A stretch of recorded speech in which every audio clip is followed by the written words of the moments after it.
안녕하세요. 네, 고호환입니다.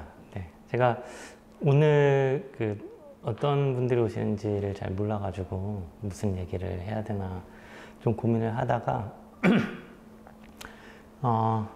제목이 이제 그 안에 실린 에세이 중 하나의 이제 제목에서 나온 거거든요. 그것과 관련된 얘기를 조금 드리고 그 다음에 좀 이렇게 얼마 안 계시고 하니까 좀 이렇게 편하게 그냥 이렇게 좀 자유롭게 얘기를 나누는 식으로 하면 좋을 것 같아요. 그래서 제가 얘기하는 부분은 조금 그냥 간단하게만 제가 수학을 어떻게 생각하나 그거에 대해서만 좀 말씀을 드리고 좀 이따가 끝나고 나서 좀 그냥 좀 편하게 말씀 많이 해주시면 좋을 것 같습니다. 저도 미처 생각하지 못했던 것들을 이제 떠오르면서 이제 막 또 얘기를 할 수가 있으니까요. 제목이 이제 수학 너도 하기 싫은데 어떡하지? 저도 뭐 하기 싫었어요, 수학.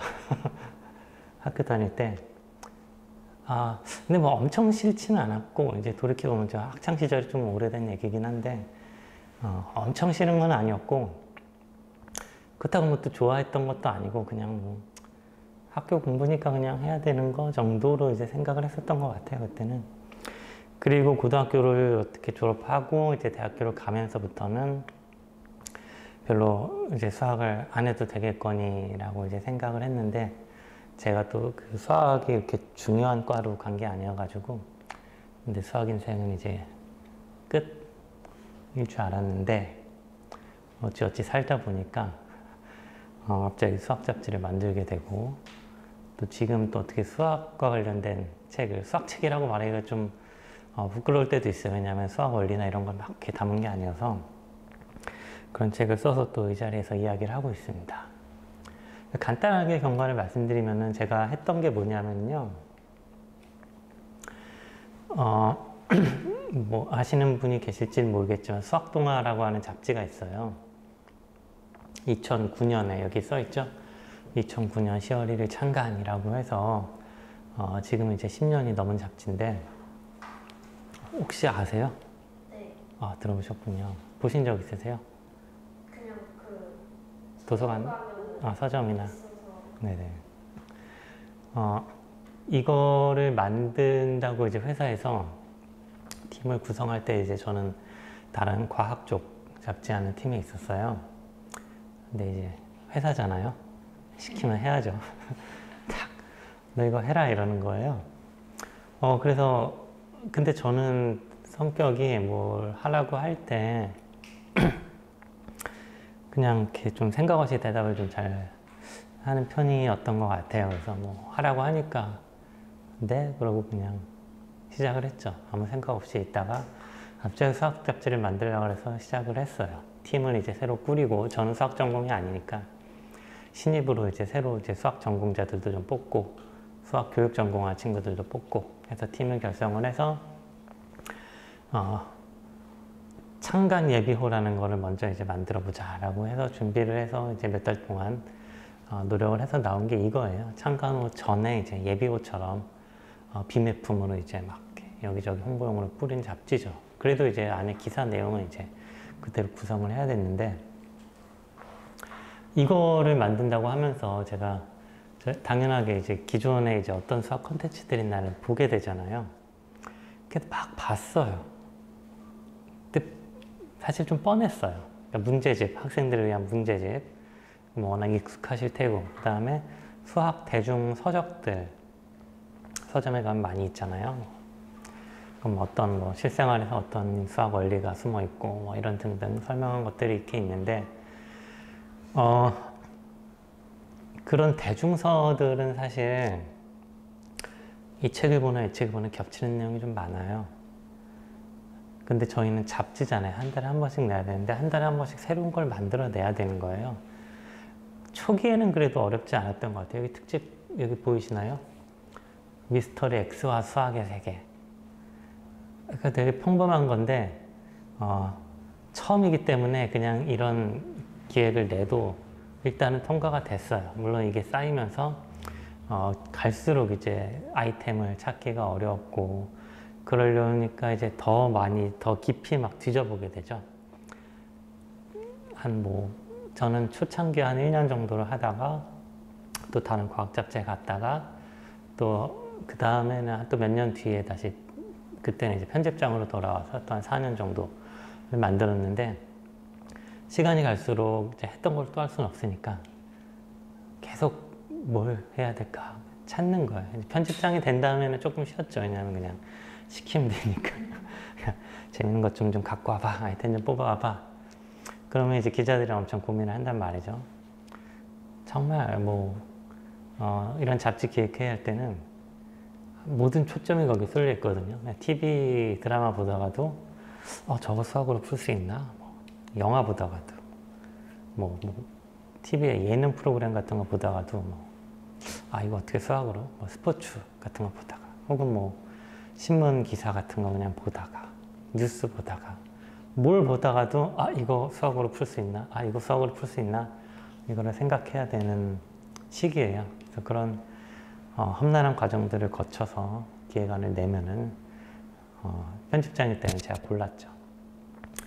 재미없는 거 치우고 이거 재밌겠다, 이거 재밌겠다 만들어봐라. 그럼 이제 이 친구들이 수학자 혹은 수학 선생님 혹은 관련자들 또 열심히 취재를 다니면서 설명을 듣고 하나하나 컨텐츠를 만들었어요. 그런 식으로 지금 계속 꾸려오고 있고 지금 14년 정도 계속 컨텐츠가 고갈이 되지 않고 만들어 오고 있다는 것만으로도 좀 대단하다고 생각합니다. 요새는 또 인공지능이 뜨면서 또 아이템이 더 늘어난 것 같아요. 할 것들이. 그래서 저도 이런 책을 만들면서 계속 고민을 굉장히 많이 했죠. 일반적인 과학 콘텐츠랑은 또 어떻게 다른가. 수학하고 이제 대중 콘텐츠라는 거는 어떻게 해야 되는가. 하나 예를 들자면 수학 같은 경우는 이미지가 되게 없거든요. 과학은 막 사람들이 생각하는 게 과학 같은 경우는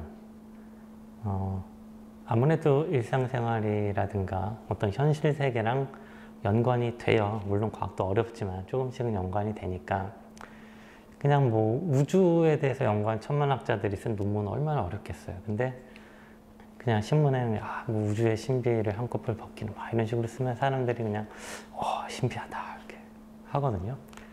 수학은 그게 잘 안 돼요.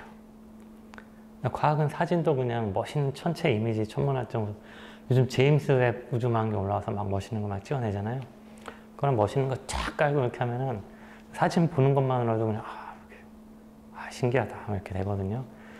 수학은 사진 쓸 것도 없고 무슨 정리에 대해서 뭘 밝혔다고 하는데 그 정리가 뭔지도 모르겠고 수학자를 만나서 이제 물어봐도 설명도 못하고 그분이 몰라서 못하는 게 아니라 설명할 방법이 없기 때문에 최후의 수단은 현실하고 연결시키는 거거든요. 과학도 항상 물어봐요. 취재 가면은 이 연구가 완성이 되면은 혹시 우리 삶에 어떤 좋은 점이 있나요? 물어보면은 과학도 잘 없는 경우도 있지만 어찌어찌 설명이 되거든요. 하는데 좀 도움이 될 수도 있죠. 물론 혹은 최소한 아무리 먼 미래라도. 수학은 순수 수학 같은 경우에는 이거는 어디다 쓰나요? 그러면은 쓸데가 없습니다. 솔직히 말해서 쓸데가 없습니다. 이런 경우들이 굉장히 많습니다. 이런 차이를 좀 어떻게 메워야 하는 건지 저는 그걸 인정해야 되는 건지 그런 것 때문에 되게 고민이 많았어요. 이런 현실 세계하고 괴리된 것들을 어떻게 좀 대중한테 좀 재밌게 나타낼까 이런 것들 때문에 굉장히 고민이 많았고 그런 고민들을 하면서 이제 떠올랐던 것들 이런 것들을 이제 차근차근 이제 연재하다가 이렇게 책으로 엮게 됐던 겁니다. 오늘은 제가 그냥 간단히 제가 드릴 말씀은 이제 수학을 어떻게 하면 잘하게 될 것인가, 잘할 수 있을 것인가 하고는 좀 거리가 멀어요. 죄송하지만 그래서 나는 수학을 어떻게 생각할 것인가에 대한 거랑 좀 가까울 것 같거든요. 그래서 제가 이 책의 제목인 누가 수학 좀 대신해 줬으면이 한 에세이의 제목으로 들어가 있던 건데, 거기서 다뤘던 내용을 좀 간단하게 그거하고는 약간 좀 결이 다르지만 말씀을 드리고 남은 뒤를 이어가 보겠습니다. 네. 이분 아는 분 계실까요, 혹시? 네, 잘 모르시겠지만 수학자예요. 근데 뭐 교과서에 뭐 무슨 정리 이렇게 나오는 수학자는 아니고요. 찰스 베비지라고 하는 영국의 수학자인데 캠브리지 대학에서 교수를 했었고, 그 루카스 석좌 교수라는 자리가 있는데 거기가 굉장히 유명한 자리예요. 뉴턴이랑 뭐 이런 사람들이 거쳐갔던 자리인데 그 자리에 있었던 수학자고, 근데 교과서에 남는 뭐 무슨 정리 뭐 이런 거는 교과서에 나면 보신 적이 없을 거예요. 근데 이 사람은 역사에 뭘로 남았냐면은 이 오른쪽에 보이는 기계, 이걸로 남았어요. 이 뭐 같으세요? 대충 찍으시면. 수학자니까. 네, 계산기. 이 사람이 만들려고 했던 게 계산기예요. 그때는 이제 전자회로 이런 게 없었잖아요. 이 사람이 살았던 시기가 19세기 되게 초거든요. 이걸 만든 게 한 1820년대 이때쯤이니까 20년대, 30년대. 전자회로 같은 게 없으니까 뭘로 만들었냐면 그냥 기계식이에요. 톱니바퀴. 톱니바퀴 대충 상상해 가시죠. 0부터 9까지 이렇게 숫자 이렇게 써놓고 돌려서 더하기 하고 거꾸로 돌려 뭐 빼기도 할 수 있었겠죠. 이런 계산기를 만들려고 했던 사람이에요.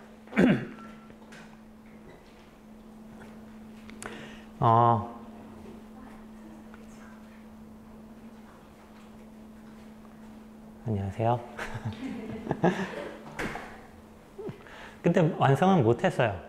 완성은 못하고 이제 설계도만 남았는데 200년 뒤에 이제 이 설계도를 바탕으로 이렇게 막 다시 재현을 해서 실제로 가능했을 것이다. 뭐 이런 정도 다시 연구를 하기도 했었죠. 200주년 때 아마 했을 거예요.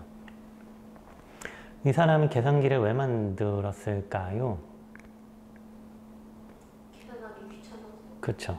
계산이 귀찮아서. 정확성, 그것도 있어요. 맞아요. 정확해요. 사람은 이제 계산하려면은 귀찮고 일단. 오래 하면 어떻게 해요? 피곤하고. 피곤하면 뭐 계산 되겠어요? 안 되죠? 틀리니까. 근데 이 사람이 이거를 착상하게 된 게 되게 좀 독특한데, 그 학생이시니까 세계사 배웠잖아요. 그 산업혁명 시기 유럽에서 영국 되게 이렇게 기계화가 막 활발해졌던 산업이 있죠. 뭐예요? 방적기에서. 러다이트 운동 부수는 거 아니에요? 그때 이제 그 방적기 기계로 천을 짜는 것들이 되게 활발했잖아요. 이 사람이 거기서 약간 착상을 했어요. 그래서 이거 파고 들어가 보면은 뭐 아담 스미스의 뭐 국부론부터 뭐 이런 분업의 원리 이런 것들이 나오는데, 여기서 그냥 간단히 얘기를 하자면은 이 사람은 이런 데서 착안을 한 거예요. 산업혁명이 되면서 몸 쓰는 일도 기계가 하잖아요. 천 짜는 것도 이제는 그냥 기계로 그냥 증기기관으로 돌려가지고 착착착착 짜내니까 빠르고 좋은 거죠. 픽업기에는 또 필요하지도 않아.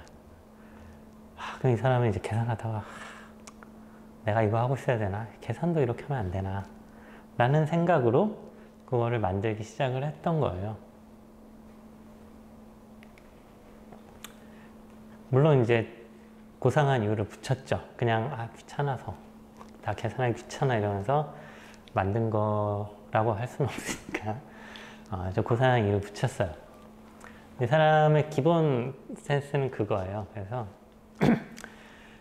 계산 같은 거는 이제 솔직히 더하기 빼기, 좀 더 구체적으로 말씀을 드리면은 이 시기에는 이제 복잡한 계산들을 어떻게 했냐면은 복잡한 계산을 할 필요가 있었어요. 뭐 로그라거나 혹은 뭐 삼각함수 같은 것들 이제 표를 이제 만들어서 썼거든요. 옛날에 계산기 없잖아요. 그러니까 표 같은 거를 미리 만들어서 놓고 뭐지 나중에 항해 가던 사람들이 계산할 일이 있을 때 그냥 표 찾아서 이렇게 그런 이제 큰 수 계산 같은 걸 할 일이 있었는데 이런 것들을 하려면은 굉장히 좀 복잡한 계산이 필요한데 이런 단순표 만드는데 수학자가 막 그 잘 나가는 수학자 이거 하고 있긴 좀 그렇잖아요. 어떻게 했냐면은 공장에서 어떻게 물건 만들 때 분업하잖아요. 누구는 여기 나사만 쪼이고 누구는 이것만 끼고 그런 거 하듯이 이 사람은 수학 공식도 다 쪼갰어요. 이 시기에 수학 복잡한 공식도 다 쪼개요. 이게 약간 수학사하고 관련이 있는데 자세하게 풀긴 어렵고 대수학이라는 흔히 뭐 x, y 제곱 이런 변수 같은 것들을 이용해서 대수학이라는 걸 이용해서 다 쪼개서 더하기 빼기만 기본적으로 이제 다 쪼개면 이제 더하기 빼기만 되면은 어쨌든 그걸 쌓아 올려서 복잡한 계산을 할 수가 있거든요. 그리고 이 더하기 빼기는 좀 수학 잘 못하는 사람도 그냥 시킨 거예요. 계산할 수 있는 사람만. 옛날에 컴퓨터가 사람이었다는 거 들어보신 적 있으시잖아요. 이런 거 하는 사람이 컴퓨터였어요. 초창기에는. 근데 그것도 이제 어쨌든 단순 노동이니까 이 사람은 이런 단순 노동은 굳이 사람 안 시키고 기계로 하자. 그리고 그러면은 사람은 시간이 남겠죠. 아싸 그러고 노는 게 아니라 그 시기에 좀 더 고도로 지적인 창조적인 일을 하자라는 게 이 사람의 기본 스탠스였어요. 그러니까 뭐 예를 들자면 자기처럼 뭐 이런 설계를 한다든가 그런 거.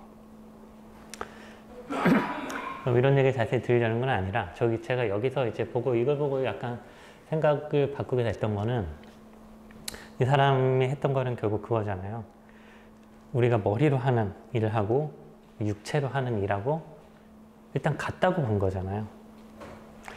그렇게 보면은 또 뭔가 수학을 보는 관점이 조금 달라질 수가 있거든요.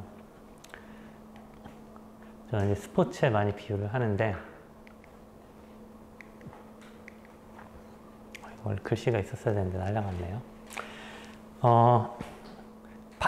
제가 바둑 사진을 찾으려다 못 찾아가지고 챗을 넣었는데 바둑을 일컬어가지고 흔히 뭐라고 하는 게 있죠. 정신 스포츠? 뭐 이런 식으로 얘기를 하잖아요.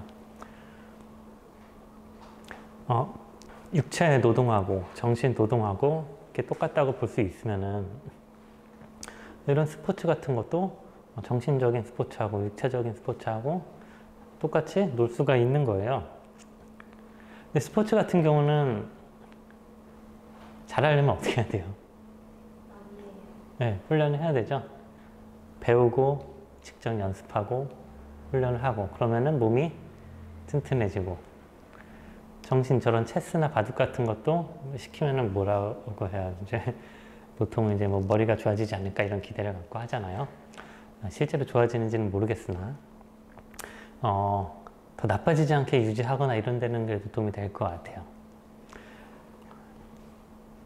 그런 식으로 우리가 하기 싫어도 육체 건강을 위해서 운동을 하듯이 이런 정신의 건강을 위해서도 어떤 이런 정신적인 운동을 하면은 좋지 않을까라는 논리까지 이어질 수가 있거든요. 그래서 이제 하기 싫은데 어떡하긴 안 하면 되죠. 운동 안 하면 되잖아요. 운동 꼬박꼬박 다 하세요? 잘 안 하시죠?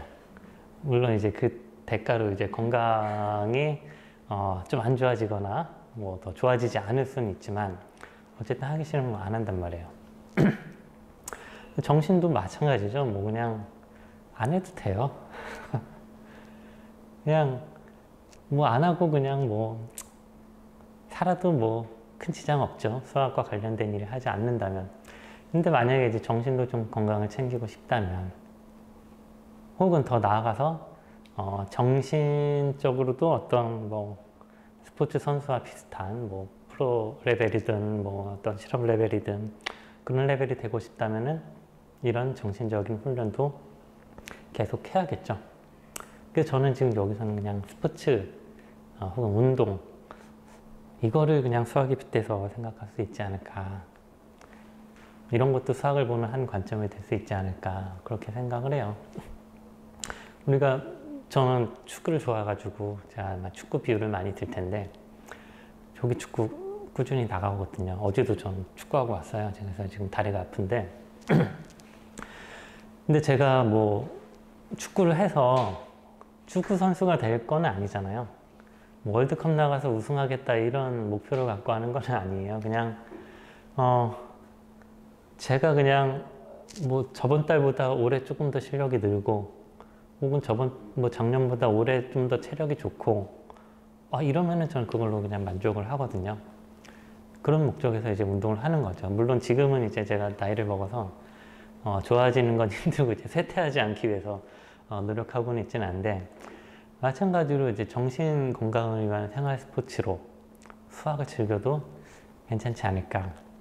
제가 오늘 여기 좀 성인분들이 좀 많이 오실 것 같아가지고 이런 관점으로 수학을 볼 수도 있겠다라고 이제 말씀을 드렸는데 학생분들은 아마 그것보다는 좀 더 이제 급박한 필요가 있을 거예요. 근데 이제 스포츠로서 즐긴다고 하면은 뭐 아시겠지만 꼭 수학이 아니어도 되죠. 뭐 운동이 꼭 축구가 아니어도 되고 야구를 해도 되고 농구를 해도 되고 뭐 러닝을 해도 되고 뭐 자기가 좋아하는 거 찾아서 하면 되고 뭐 정신 건강도 사실은 마찬가지예요. 수학이 아니어도 뭐 다른 걸 해도 되고 뭐 고스톱을 쳐도 되죠. 솔직히 저희가 뭐 치매 예방한다 고스톱 치는 분들도 막 있잖아요.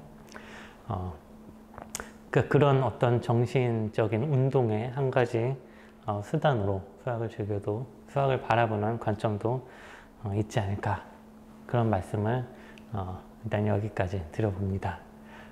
그리고 좀 개개인의 좀 더 급박한 필요 같은 거에 대해서는 좀 자유롭게 좀 질문 주시면은 답하고 그런 방식으로 이어나갔으면 좋겠습니다. 근데 늦게 오신 분은 학생이세요? 네. 저기 학년이 어느 정도 되시는? 대학생이세요? 전공이 무엇인데요? 아니, 식품공학인데 수학 많이 쓰시나요? 수학 못. 아니 수학을 많이 쓰시나요? 아니, 그렇진 않아요. 그렇지는 않으세요? 어쩌다가 수학에 관심을 갖게 되신 거예요? 좋아했는데 성적이 안 좋아서. 근데 수학도 제가 수학 잡지를 한 기간이 한 토탈로 한 5년 정도 되는데 아까 제가 수학 잡지 처음 만든다고 회사에서 이제 계획을 했을 때 반대도 사실 좀 많았어요. 팔리겠냐? 뭐 누가 사보냐? 그리고 또 둘째는 이거 다달이 콘텐츠 만들 수 있냐? 아까 제가 얘기했었던 물론 이제 어떻게든 해내긴 했지만 그리고 판매도 꾸준히 되고 있어요. 일단 큰 돈을 버는 건 아닌데 저희가 그 수학 잡지 하면서 이제 독자들 뭐 초청해서 학생들도 많이 만나보고 그랬는데 의외로 그 과학이 뭐 훨씬 좀 더 대중적이죠. 과학 좋아하는 친구들은 많잖아요.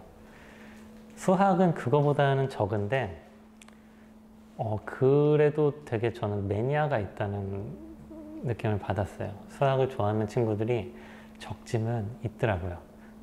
그리고 수학을 좋아하는 친구들은 또 되게 열심히 하는 것 같아요. 더 그냥 과학 좋아하는 친구들보다 파고드는 면에서 좀 더 강했던 것 같은 그런 느낌도 있었어요. 사실 뭐 예를 들어 뭐 그냥 다른 뭐 국사나 사회나 뭐 이런 쪽은 이번 시험에 그냥 바짝 시험 범위만 해도 점수가 나오잖아요. 근데 사실 수학은 그게 안 되죠. 수학 같은 경우는 제가 그 교육과정 얘기를 드리면은 다른 과목하고는 좀 다르게 수학은 그 어렸을 때부터 초등학교 때부터 고등학교 때까지 이렇게 쭉쭉 배우는 교육과정하고 수학의 발달 역사하고 거의 비슷해요. 그게 조금 다른 과목하고 좀 달라요.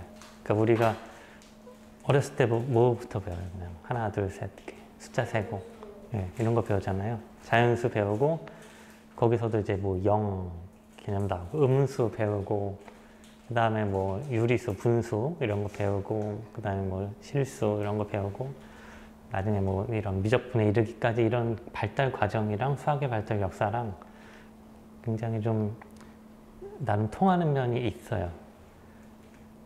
그렇다 보니까 수학 같은 경우는 이제 처음부터 이거를 차곡차곡 하지 않으면은 갑자기 앞에 부분 다 너무 건너뛰고 여기만 내가 이렇게 바짝 해가지고 점수를 올리겠다 이게 좀 잘 안 되는 편이죠. 그래서 좀 앞에서 어떻게 수학의 발달해 왔나를 이렇게 좀 천천히 보면은 도움이 될 텐데 뭐 학생 때는 사실 그런 정신적인 여유가 없는 것도 사실이고 그것도 누가 그렇게 이렇게 이끌어주지 않으면은 혼자서 그걸 알아내기 조금 어렵죠. 수학에서 어떤 데가 제일 어려워요? 다.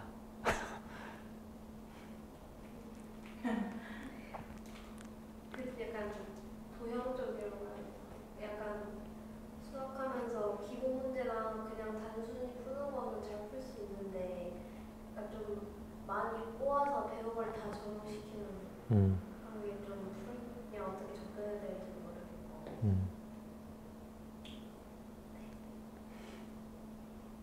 네.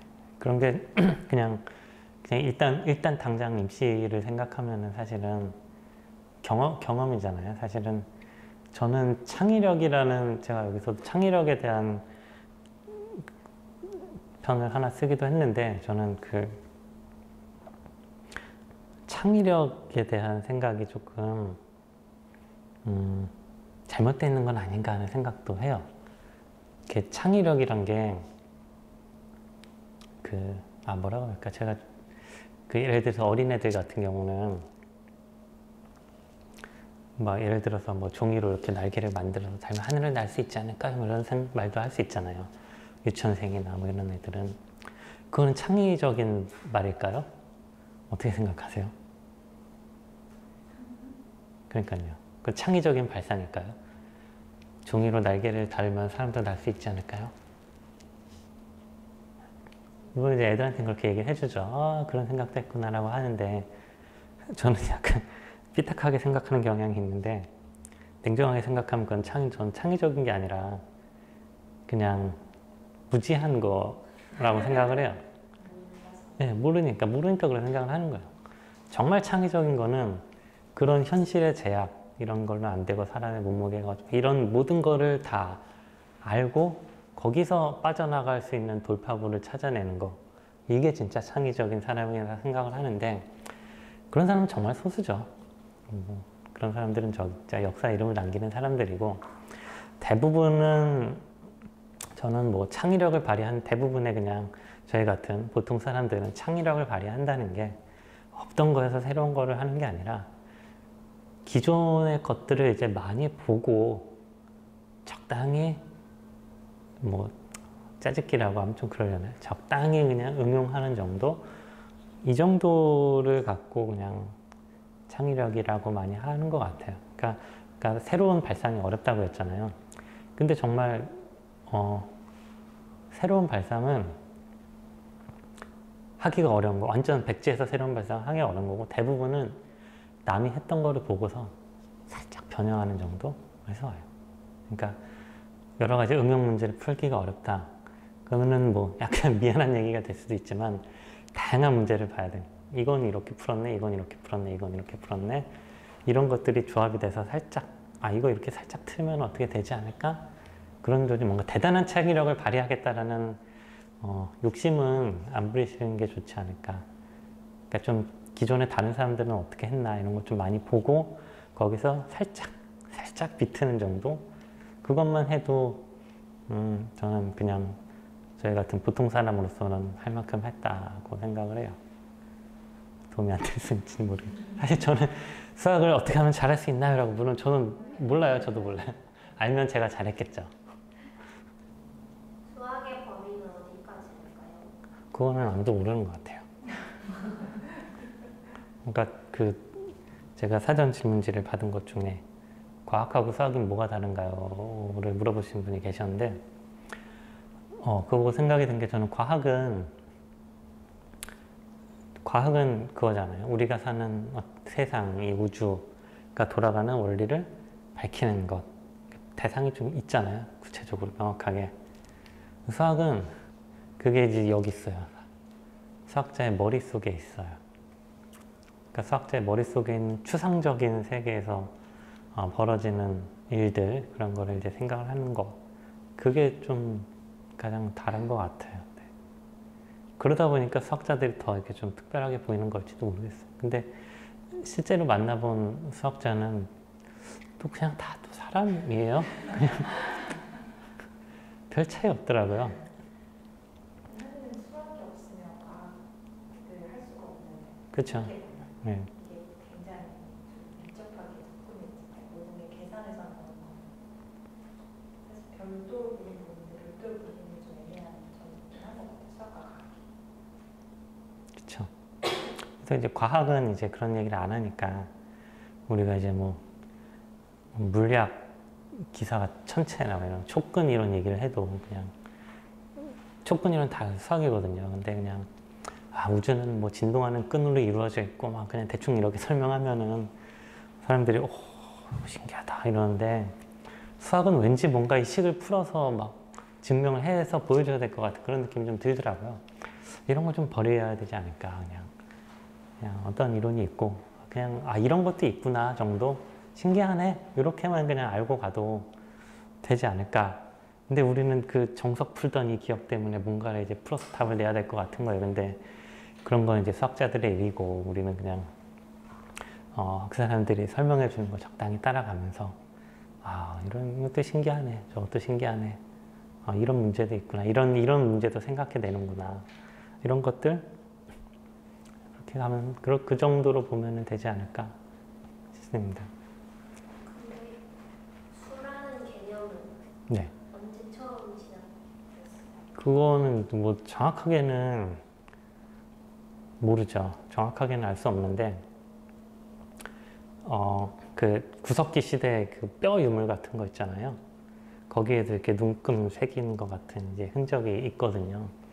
그런 거를 이제 뭐 해석하기 나름인데 이제 그게 뭐 1년 12달을 뭐 표시한 거다 뭐 해서 뭐 이제 여러 가지 설들이 있는데 그런 거를 만약에 뭐 그런 주기 같은 거를 표현하기 위해서 하나하나 새긴 거라면은 그때 이미 수 개념이 있었다고 봐야겠죠. 구석기 시대부터 아마 그 정도는 있지 않았나. 그 동물들도 약간의 그런 수라고 해야 될까? 그런 개념이 있어요. 동물들도 당연히 수 개념이 있어요. 아마 그게 왜냐면 본능이거든요. 그러니까 하나, 한 개, 두 개, 세 개, 더하기, 빼기 이런 건 안 될지 몰라도 일단 그 동물 앞에다가 먹이, 강아지한테다가 먹이를 이렇게 준다고 할 때 한 그릇에는 먹이 한 3개만 담고 여기 10개 담아가지고 이렇게 딱 주면 얘가 어디로 가겠어요? 많은 데로 가겠죠. 이렇게 하나, 둘, 세 개 헤아린 건 아니지만 이게 더 많은 거다. 이건 아는 거죠. 얘도 본능적으로.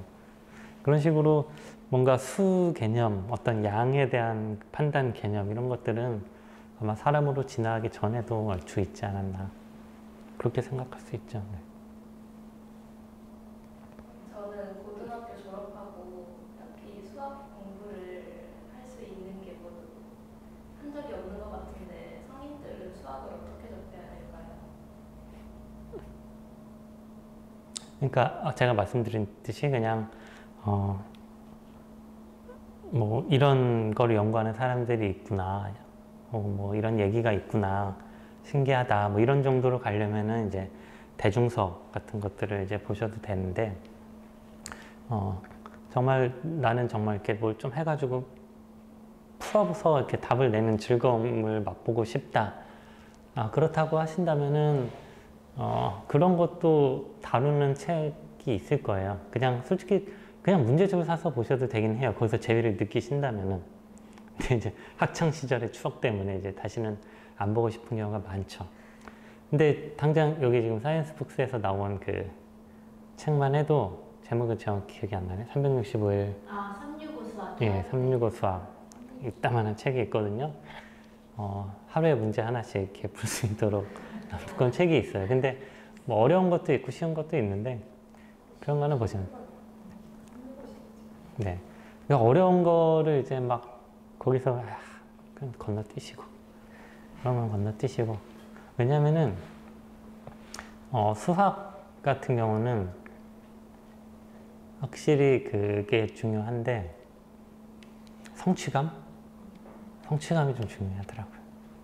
뭔가를 이렇게 좀 풀어냈을 때 뭔가 이렇게 풀었을 때 딱 이거 내가 맞췄다라는 성취감 그거를 이제 좀 여러 차례 경험을 하고 거기에서 재미를 느낀 학생들은 그걸 찾아가지고 이렇게 하는 것 같은데 이제 거기서 이제 흔히 이제 뭐 성공 경험이라고 하잖아요.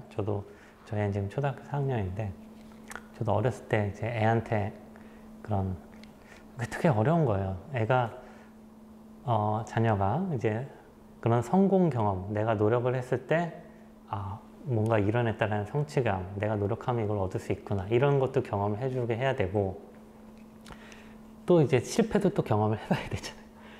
여기서 이제 균형을 맞추기가 되게 어려워가지고 저도 고심을 했는데 이제 애 수준에 이제 딱 자기 수준보다 살짝 높은 정도의 문제를 이렇게 던져가지고 이렇게 되게 무심하게 그냥 너 뭔지 알아? 뭐 이렇게 뭐 딱 그냥 앉혀놓고 너 이거 풀어 이러면 또 싫어하니까 이거 뭔지 알아? 이렇게 약간 도전하듯이 이렇게 해가지고 이제 풀어내면 오 그런 것도 할 줄 알아 막 이러면서 그런 전략 같은 것도 저도 나름 이제 써보곤 했는데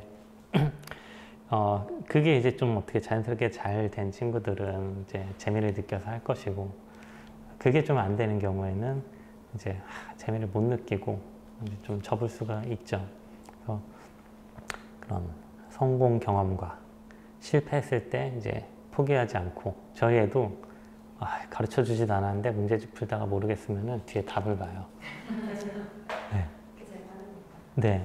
야, 이거 좀 생각하다 이렇게 하다가 답을 봐야지 바로 보면 되냐.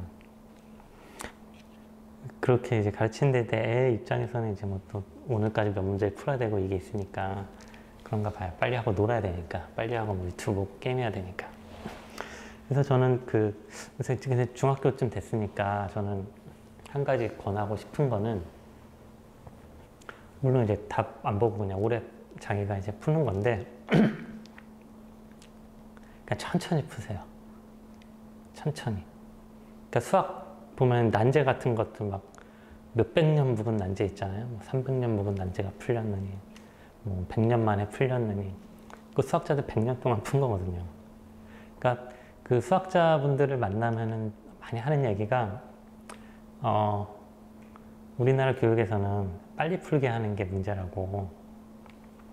수학은 진짜 근데 이제 수학 그 전문적으로 하는 수학자가 됐을 때는 빨리 푸는 게 중요한 게 아니라 깊게 생각하는 게 중요한데 우리는 이제 그 교육은 잘 안 되니까 그게 문제다라는 얘기를 많이 하세요.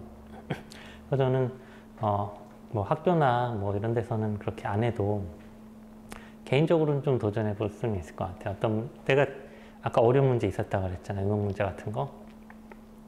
그냥 두세요. 그냥 어디다가 그냥 문제 적어서 이렇게 그냥 방문 앞에다 붙여놓고 지나다닐 때마다 한 번씩 보고 생각을 해보세요. 그냥 그거 하나 푸는데 몇 달이 걸려도 저는 상관이 없다고 생각해요. 답을 보고 저는 솔직히 요즘 인터넷 강의 많이 보잖아요. 제가 축구 비유를 많이 한다고 말씀드렸는데 선생님들이 앞에서 문제 풀어주는 거 인터넷 강의를 보는 거는 메시나 호날두가 축구 강의하는 거를 보는 거랑 똑같다고 생각을 해요. 뭔가 기술을 가르쳐 주겠죠. 다리를 이렇게 해서 이렇게 하면은 공이 이렇게 되니까 제낄 수가 있어. 근데 그거 봤다고 할 수 있는 거 아니죠. 할 수 있으려면 어떻게 해야 돼? 내가 운동장 나가서 100번, 200번 그걸 해야 이제 되는 거거든요. 그래서 저는 강의를 뭐 인터넷 강의 볼 수는 있는데 그거는 그런 사람들이 보여주는 어떤 그냥 교본, 튜토리얼이고 그걸 실제로 할 수 있으려면 내가 그거를 훈련을 해야 되는 거죠. 그래서 한번 어려운 문제가 있으면은 한 달이 됐건 두 달이 됐건 뭐 안 풀린다고 조급하지 말고 답보지 말고 그냥 어디다가 걸어 놓고 지나가다가 한번 보면은 또 물론 이제 그것만 두세 달 생각할 수는 없어요. 근데 보다 보면은 지나가다 보면 아 이거 맞아 하면서 어떻게 했었더라 하다가 또 그냥 또 화장실 가고 밥 먹고 또 한 일주일 있다가 또 아 이거 맞아 아 저번에 어떻게 생각했었지? 막 이런 식으로 그러다 보면은 그러는 과정에서 또 다른 거 공부하면서 학교에서 또 뭐 배울 수도 있고 어디서 뭐 책에서 볼 수도 있고 하잖아요. 그러다가 문득 이게 있을 때가 있다. 이거 그러면 거기다 하면 되지 않을까? 이런 식으로 연결이 지어질 수가 있어요. 그런 방식으로 뭐 고3이 아니시라고 했으니까 아직 시간이 있잖아요. 그냥 좀 천천히 답을 보면은 아까 얘기했듯이 메시와 호날두가 알려주는 비결을 보는 거랑 똑같아요. 아 하고 알 수는 있는데 그게 나한테 몸에 이렇게 배지가 않아요. 그래서 대신에 그냥 내가 진짜 1000번이나 이걸 연습해가지고 성공을 했다. 이러면 그때 그 희열과 내 몸에 익힌 기술 이런 것들이 이제 고스란히 남는데 그런 것처럼 그런 문제도 이제 계속 몇 달 고민하다가 진짜 그냥 답 안 보고 혼자 풀어냈다. 이러면은 그때까지 했던 것들의 노력에 대한 성취감 그리고 그거 하기 위해서 이제 국리 했던 거, 이 생각, 저 생각 별거 다 해봤을 거잖아요. 그런 것들이 이제 은근히 이제 남는 거죠. 이때 생각했다가 여기에는 쓸모가 없었던 게 나중에 어디 다른 문제 푸는 데 가서 쓸모가 있을 수도 있고요. 제가 예전에 그 테렌스 타워라고 하는 되게 유명한 수학자가 있어요.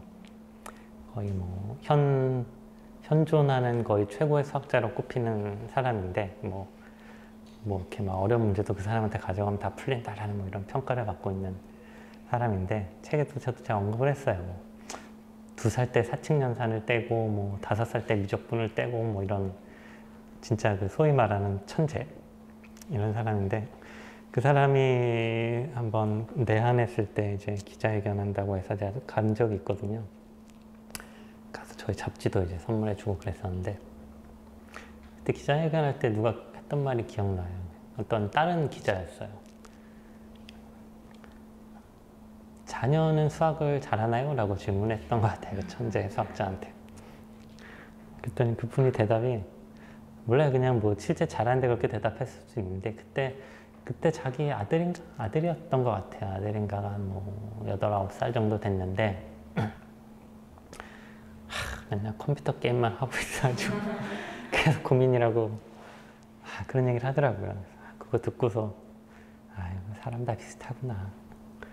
저도 그때 수학자들도 이제 많이 만나잖아요. 뭐 카이스트 교수님, 뭐 서울대 교수님들 뭐 이런 분들 만나서 자녀 교육을 어떻게 시키세요? 그러면은 수학자도 자녀 교육은 시키기 어렵다. 그리고 그렇게 됐을 때는 보통 이제 배우자가 수학 교육에 대해서는 거의 막 위임을 하려고 한대요. 자기가 수학자니까 자기가 알아서 해. 하지만 수학자는 나도 어떻게 되는지 모르겠고 뭐 이런. 그래서 참 수학 공부에 대한 답은 찾기가 어려운 것 같다. 그렇습니다. 한 가지 그런 거 있어요. 제가 그 잡지 저희 독자 중에 한 명이랑 좀 어디 행사할 게 있어가지고 몇 박 며칠 같이 있었던 적이 있는데 그 친구는 수학 매니아고 수학을 잘하는 친구였어요. 그때 제가 만났을 땐 중학교 2학년이었는데 저는 몰랐는데 중학교도 그 조기 졸업이 있더라고요. 2학년까지만 다니고 바로 서울과학고로 진학을 할 예정이었던 그 친구였고 지금은 이제 세월이 지나서 지금은 카이스트인가 아마 수학과 갔을 거예요. 그 친구랑 이제 몇 박 며칠 이제 같이 다니면서 봤는데 그 친구는 정말 수학을 좋아하는 게 너무 이렇게 보이는 거죠. 이렇게 호텔에서 이제 뭐 아침에 9시에 모여서 우리 어디 가자 이러면은 아침에 전 인솔을 해야 되니까 좀 일찍 내려가면은 걔가 이제 먼저 와가지고 호텔에 앉아가지고 그냥 수학 문제를 이렇게 풀고 있어요. 그냥 취미처럼 풀어요. 공부이면서 그냥 취미인 거죠. 그런 친구들은 확실히 좀 남다르긴 해요. 근데 많지는 않죠. 근데 재밌었던 거는 그 친구가 그런 거를 이제 만드는 거를 좋아해요. 그러니까 우리 학생이 이제 주로 풀잖아요. 누가 낸 문제를 풀잖아요. 친구들은 문제를 만들어요. 자기가 문제를 만들고 또 보드게임도 좋아하는데 보드게임 같은 것도 자기가 혼자 막 만들어요. 이런 어떤 규칙이 있고 어떤 경우의 수를 따진다거나 규칙이 있고 그거에 따라서 이제 돌아갈 때 또 이렇게 어떻게 규칙을 또 잘 해야 재밌잖아요. 그런 것들을 만드는 게 취미더라고요. 근데 실제로 수학자들을 만났을 때 그분들이 하는 얘기 들어보면은 수학자는 문제 푸는 것도 중요한데 문제를 만드는 것도 중요하다고 하거든요. 그래서 문제를 잘 만드는 게 정말 이제 뛰어난 능력이라고. 근데 일반 중고등학생이 뭐 이렇게 문제를 만드는 게 사실은 어렵기는 한데 어느 정도 기초적인 수준에서는 그런 거를 시도해보는 것도 나쁘지는 않다는 생각이 들어요. 그러니까 아까도 얘기했듯이 제가 뭐라고 했어요. 무에서 유를 창조하는 거는 우리 같은 사람들은 솔직히 어렵다. 비틀기. 기존의 문제 같은 거를 내가 한번 풀었어요. 답을 맞췄어요. 그러니까 좀 쉬워. 좀 쉽게 풀었어요. 근데 이거를 그럼 어떻게 뭐 어떤 조건을 하나 빼든 넣든 살짝 비틀어서 문제를 조금 더 어렵게 만들 수 있을까? 뭐 이런 정도의 생각을 해볼 수가 있잖아요. 그런 걸 이제 궁리해보는 것들도 훈련이 되죠. 자기가 다시 못 풀려도 그러기도 해요. 수학자 중에 자기가 문제를 못 푼 사람 많잖아요. 많아요. 그냥 이렇게 추측 뭐 이런 거 있잖아요. 뭐 케플러의 추측, 뭐 모모의 추측 이런 거 보면은 다 자기가 문제 만들고 못 푼 사례들이에요. 네, 뭐 케플러의 추측, 공을 이렇게 쌓으면은 어떻게 쌓는 게 가장 뭐 이렇게 최소 많이 담을 수 있을까?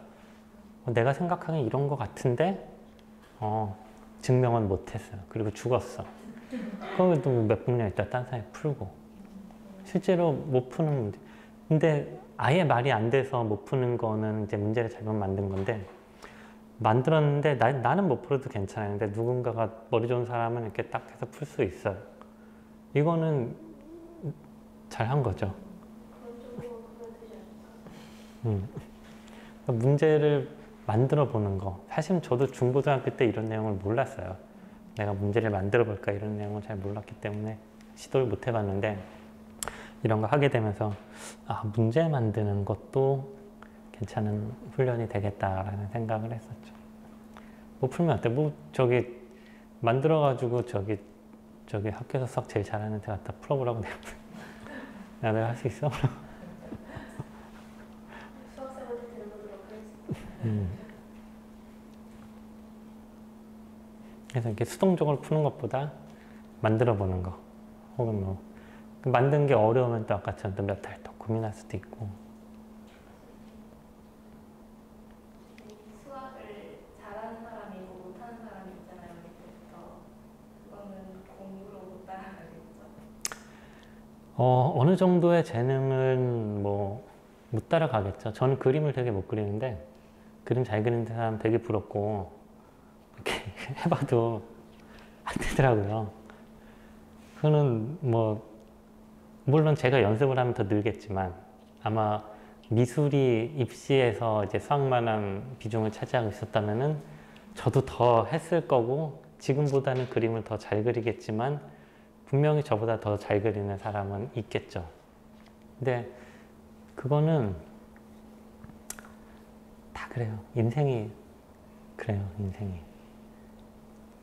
그러니까 어떤 분야든 나보다 잘하는 사람은 뭐 있게 마련이고 그것 때문에 막 시기하거나 좌절하거나 이러면은 사실 본인 스스로만 좀 정신적으로 피곤하기 때문에 그냥 뭐 나는 이래.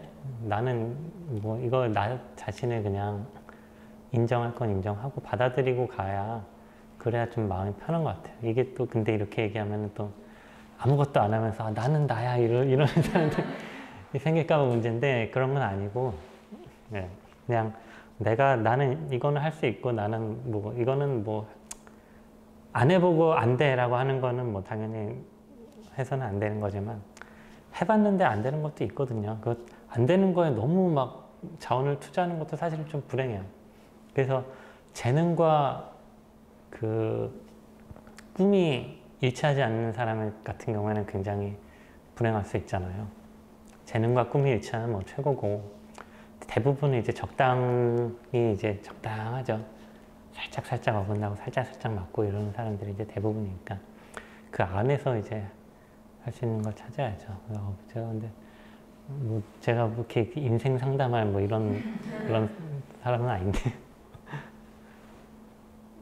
근데 수학을 좀 해보고 싶으세요? 취미로? 네.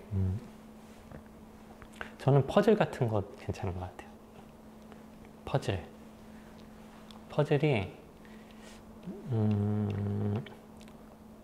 퍼즐이 그 수학자들 중에 이제 퍼즐 잘하는 사람, 수학이랑 퍼즐은 뭐 뗄래야 뗄 수 없는 관계잖아요. 그래서 어떤 교수님 같은 경우는 어렸을 때부터 퍼즐 시키는 게 도움된다고 하는 분도 있고, 실제로 퍼즐 좋아하는 수학자도 많고, 그런 퍼즐을 만드는 것도 수학적인 과정이고, 그러니까 그냥 뭐 미적분 문제 풀고 이런 거는 뭐 취미로 하기가 사실 좀 그런 사람들 보긴 했어요. 저희 기자 중에 뭐 하냐고 정석 풀고 있어요. 사무실에서 뭐 정석 왜 풀어 그랬더니 그냥 심심해가지고 그런 사람도 있는데 안 그런 경우에는 퍼즐 같은 걸로 접근하는 거 좋지 않을까. 샘 로이드라는 사람이 퍼즐로 유명하거든요. 샘 로이드라는 이제 퍼즐 유명한 전문가가 있는데 그 사람이 쓴 책 같은 거 이렇게 보시면서 저도 얼마 전에 저도 이제 머리 좀 굳지 않으라고 이제 가끔 그런 걸 이제 눈에 띄면은 해볼 때가 있어요. 최근에는 무슨 구글인가 마이크로소프트인가 무슨 면접 문제라고 인터넷에 돌아다니길래 거의 퍼즐 같은 식이에요. 그래서 그것도 이제 좀 막 해가지고 풀어봤죠. 그런 어떤 수식의 계산보다는 성인 같은 경우에는 뭐 이렇게 수식 계산하고 숫자 계산하고 이런 것보다는 어떤 논리 퍼즐 이런 것 같은 게 훨씬 재미있게 접근하기 쉽지 않을까 싶어요. 샘 로이드 한번 찾아보세요. 네. 그럼 작가님은 이 책을 쓰실 때 독자들이 꼭 어떤 거를 얻었으면 좋겠다 생각하고 집필을 중점하셨어요? 이거는 이 책 같은 경우는 제가 한 3년 동안 연재했던 거를 묶은 거거든요. 그러다 보니까 전체적인 틀을 먼저 짜고 한 건 아니고 이제 그때 수학에 대한 근데 저는 그게 좀 싫었어요. 그 수학의 중요성을 알려주겠다 뭐 이런 식의 접근 방법을 별로 좋아하지 않아가지고 제가 잡지를 만들 때도 수학 초창기 한 뭐 10여 년 전에 잡지 처음 만들 때만 해도 그런 얘기를 많이 했거든요. 선생님들이나 뭐 교수들이나 학생들이 수학의 중요성을 몰라가지고 수학을 싫어하고 공부를 안 한다. 이게 뭐 일상이나 이런 데 우리 기술에 얼마나 중요하게 쓰이는지를 알면은 좀 나을 거다라고 얘기를 했지만 제가 쭉 해보면서 느낀 거는 그게 아닌 것 같다는 거였거든요. 학생들은 수학이 중요하다는 거를 특히 적어도 최근에는 알아요. 중요하다는 걸 알아요. 알지만 싫은 거예요. 몰라서 그런 게 아니라 그래서 저는 수학이 중요하다. 수학이 이렇게 중요하니까 우리가 알아야 돼. 뭐 이런 식의 접근보다는 그냥 약간 수학을 보는 관점을 바꿔가지고 우리가 과학 컨텐츠를 볼 때 저는 원래 과학을 먼저 했었으니까 과학을 할 때 나는 뭐 과학 동화 같은 걸 볼 때 이걸 보면은 내가 과학을 좋아하게 되고 학교에서 과학 시험을 잘 보겠지? 막 이런 생각을 잘 하나요? 그러진 않잖아요. 그냥 왜 어머님들한테 물어봐도 애들이 좋아하니까요. 뭐 과학 나쁘지 않잖아요. 뭐 그냥 신기한 거 보고 뭐 나중에 과학자 뭐 해도 되고 안 해도 되고 뭐 이런 정도의 이제 생각으로 보신단 말이에요. 수학도 약간 그렇게 됐으면 좋겠다고 생각을 했어요. 관점을 바꿔서 수학이 중요하기 때문에 꼭 이거를 막 풀 줄 알아야 돼 뭐 이런 것보다 뭐 수학도 뭐 그냥 이런 연구도 있구나 뭐 이런 희한한 문제도 있구나 교과서에 안 나오는 희한한 정리 같은 것들 많거든요. 막 뒤져보면은 그걸 풀지 않아도 돼요. 뭐 물론 우리가 풀 수도 없어요.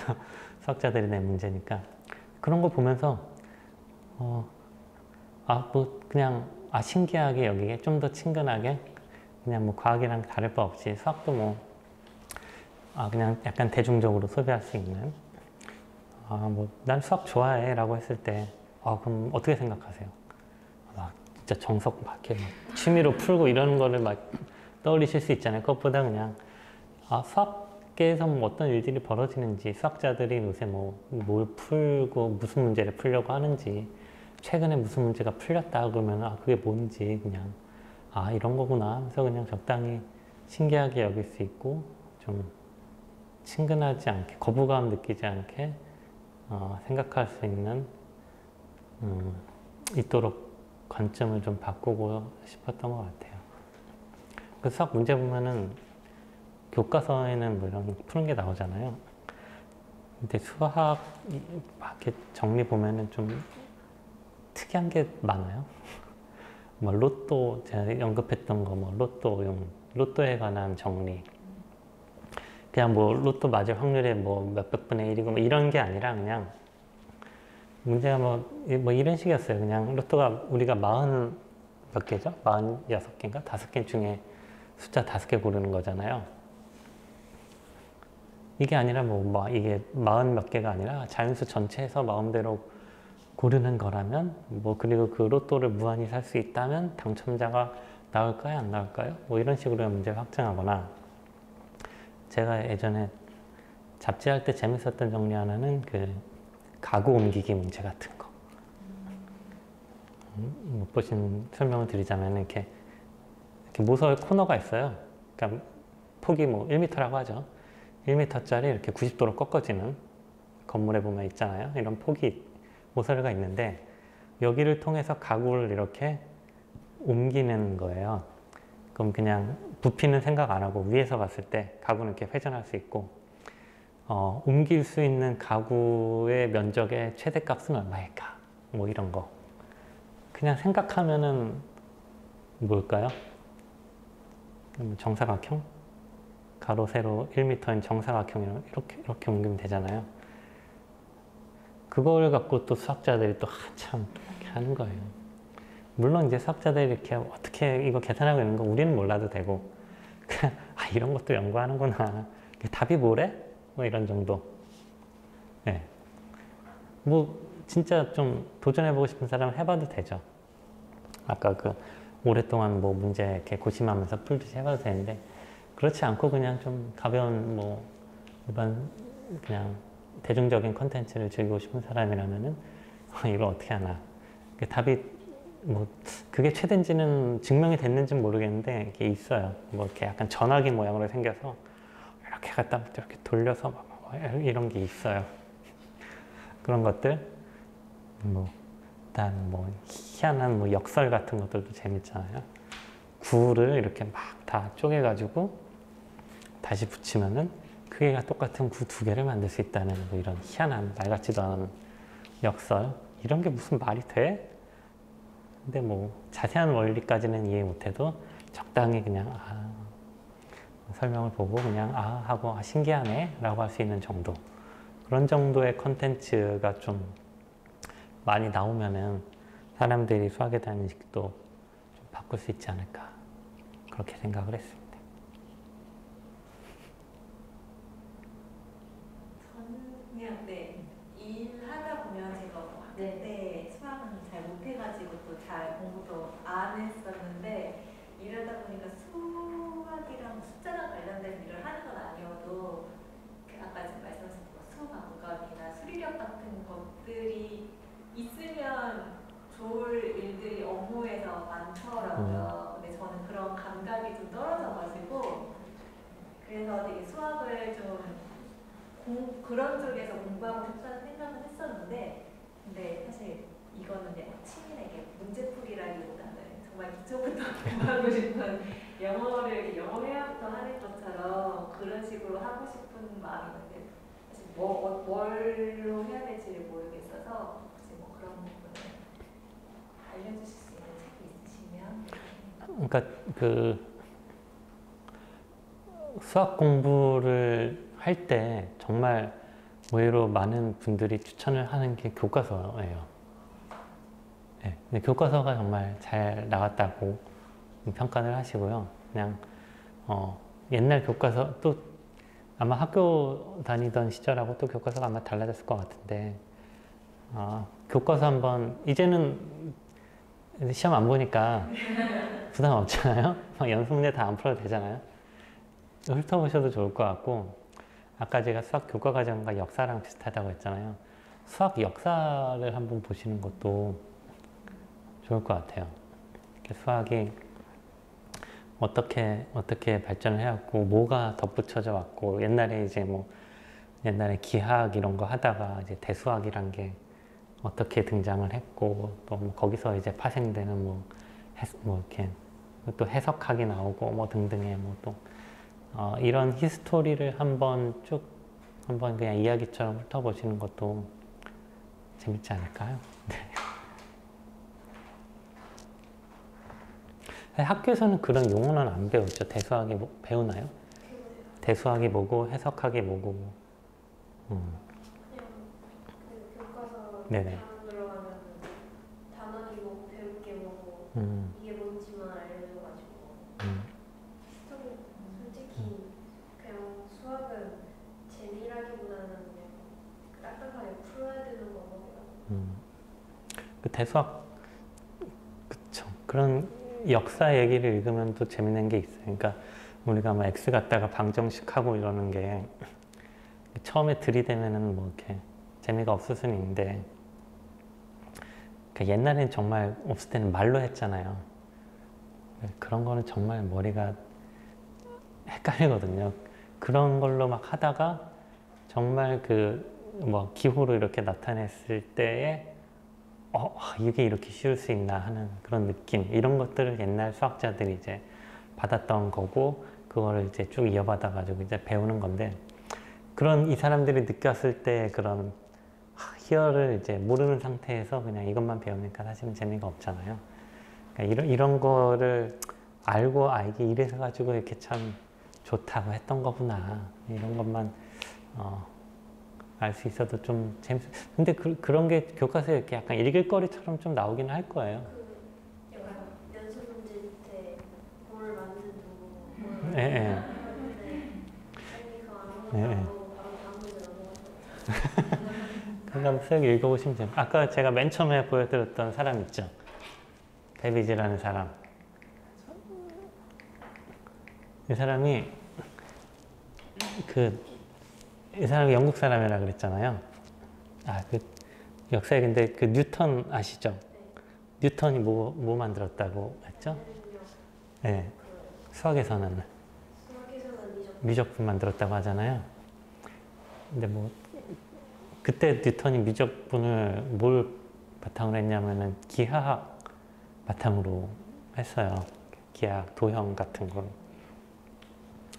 근데 이제 그 라이프니츠라는 사람하고 싸운 것도 아시나요? 네. 누가 먼저 했냐 뭐 이런. 네. 그래서 이제 라이프니츠는 대륙에서 또 미적분을 했는데 그 사람은 이렇게 기호 같은 걸로 이렇게 한 거고 이 사람 뉴턴은 뭐 이렇게 쉽게 얘기해서 도형, 이쪽은 기호 뭐 이런 식으로 방식이 조금 다른 거죠.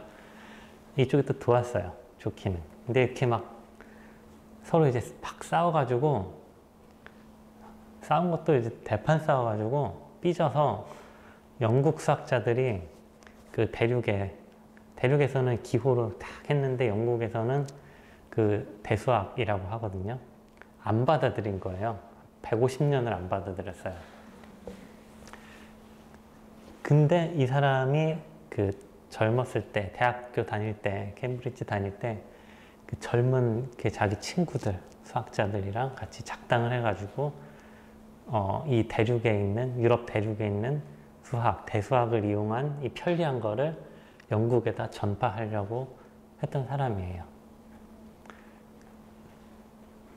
그래서 이 젊었으니까 아마 그런 패기를 보였겠죠. 그래서 이 사람 친구들이 이제 또 이름 대면 또 유명한 사람들인데, 그래서 그 계산기도 그 대수학 거기서 나와. 왜냐하면 그게 있어야 문제를 쪼개서 간단하게 만들 수가 있거든요. 그런 것들이 이렇게 엮여 있어요. 그런 역사를 알면 좀 재미가 있죠. 그래서 제 선배 중에 한 분은 수학의 역사를 전공하는 분이셨는데, 이 영국 이 시기 뉴턴 이후로 19세기 초까지 한 150년 동안에 이제 그 당시에 영국 수학은 미개했다고 그냥 그러고 그렇게 얘기하고 막 그러셨어요.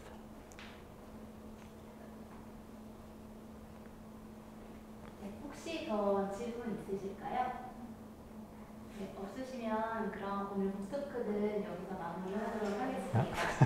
벌써 8시 반이 넘었네요. 네, 모두 와주셔서 너무 감사드리고요. 저희 고생해주신 고은관 선생님한테 박수 부탁드립니다. 고맙습니다.